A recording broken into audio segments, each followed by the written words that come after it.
Sa ginawa ngang pagtitipo ng DMW, grupo ng mga OFW at mga representative ng mga bansa, inanunsyo ng DMW na wala nang dapat na babayaran na placement fee ang mga OFW kapag pupunta sa maraming bansa. Nasa kabuang 150 Philippine recruitment agencies, grupo ng mga OFW, international na organisasyon, mga labor attaché at mga ambassador ang nakilahok sa Overseas Labor Market Forum, araw ng Huwebes sa Ortigas, Pasig City.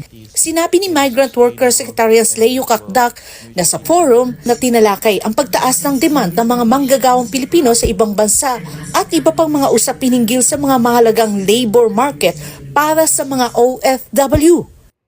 Our discussions will highlight emerging labor market demands, the shifting needs of industries, and the pathways to access these opportunities in a sustainable and mutually beneficial manner. Sinabi naman ni Migrant Workers Undersecretary Patricia Ibon Kaunan na ilang mga bansa na rin ang nagdeklara ng no placement fee para sa mga Pilipino na nais magtrabaho sa kanilang bansa. Slovenia, Finland, nagpapakitang gilas sila at nagsasabing kailangan ng Pilipino. Nagdeklara din sila no placement fee sa mga bansa nila. Kaya yung mga manloloko dyan, siguro dapat wag yung biktimahin yung mga kababayan natin. Kasi sila mismo nagsasabi, employer nilang magbabayad ng lahat ng gagastusin. Maging ang Singapore at Japan, kahit marami pa rin mga Pilipino doon, ay nangangailangan pa rin sila ng mga manggagawang Pinoy.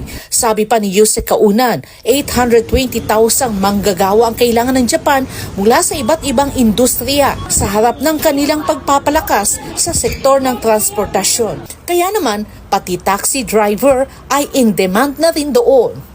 Ang Japan even said they would need 820,000 vacancies nila in 5 years sa iba't ibang industriya. Very telling doon na mag-o-open up ang market ng Japan sa automobile transportation at railway transportation. Ibig sabihin magkakademand, bago tong demand para sa mga taxi drivers sa Japan. Samantala, ito naman ang paalala ng opisyal sa mga OFW laban sa mga illegal recruiter, kasunod na rin ng pagtaas ng demand ng Pinoy workers. Para po sa proteksyon nyo, please po, idaan po ninyo ang aplikasyon ninyo sa DMW at sa mga licensed recruitment agencies. Nasa website po namin ang listahan. Real time po yan ng mga licensed recruitment agencies at mga job orders na legal.